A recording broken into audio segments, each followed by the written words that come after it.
Understanding I'm Burnt Out, a guide for English language learners. Hello, everyone. Welcome back to our English language learning series.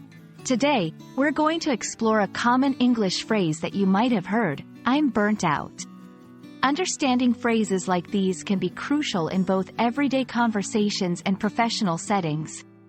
So, let's dive in and unravel what it means to be burnt out.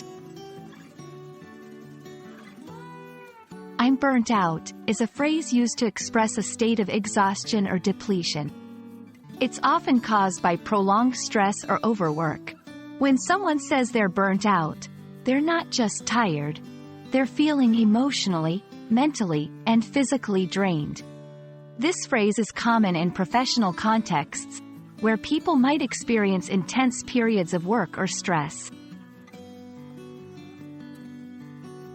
The term, burnt out, originally comes from the physical burning of a light source, like a candle or a lamp, which goes out after consuming all its fuel. In a metaphorical sense, a person who is burnt out has used up all their energy fuel and can no longer function effectively. This phrase is used in casual and formal conversations alike, though it's more common to hear it in informal settings or among colleagues.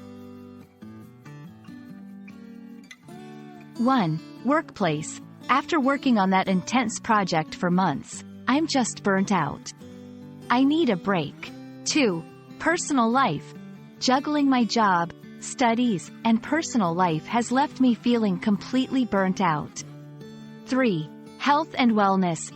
Ignoring signs of being burnt out can lead to serious health issues like depression and anxiety. When using the phrase, I'm burnt out, it's important to contextualize it.